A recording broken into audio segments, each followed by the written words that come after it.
Агай, Куран сүннөт менен жашоо, светтик жашоого карама-каршылыгы барбы? Карама-каршылыгы жок.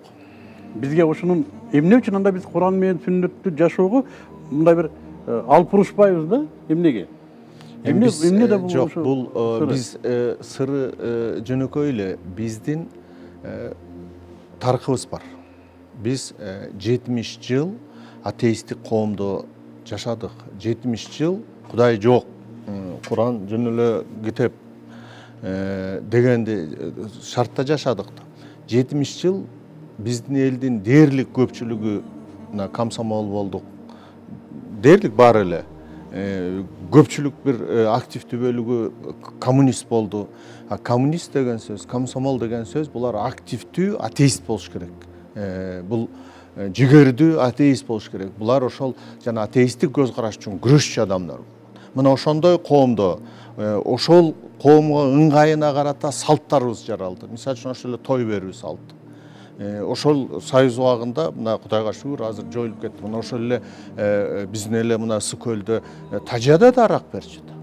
Мына ошол биз азыр өткөн заманда болуп атабыз. Өткөн биз мурунку замандан кайтып жаңы коом куруп баратабыз. Жаңы коомго басып баратабыз. Мына ошол жаңы коомго баратканда мына исламдын таасири күчөп барат дин эркиндиги менен. Мына ушул жанагы аралаш замандын эле көрүнүштөрү да бул. Процесс. Биз ошо процесстебиз. Биз көч жүрүп баратабыз.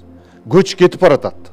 Мына ошол көч кетип бараткандай мал мондай көчтү элестетсе, баягы төө бакырып, уй мөөрөп, кой маарап, жылкы дүбүртөп, кебирөнүн жүгү болуп, кайра жүктөп, ошондой кетип баратат. Кебирөнүн аты жыгылат, кебирөнүн өгүзү жыгылат, көч жүрбөй калат. Кебирөө ушундай шартта баратканды элестетиш керек да. Бул өтө татаал процессте баратабыз. Бирок Кудайга шүгүр, мынакей 25 жыл ичинде коом бир топ өзгөрүп кетти. Бүгүнкү күндө мисалы үчүн тойлордун дагы сырткы көрүнүшү өзгөрүп баратат. Мындан 25 жыл мурда 30-40 киши чогулуп той болсо, тойдун жарымына жеткенде жарымы бирин сүйрөп калчу, мас болуп. Бүгүнкү күндө 300-400 киши той берип атканда, ошо мас болуп сүйлөшүп жүргөн кишилерди эле көрбөйбүз. Ичпей да калды.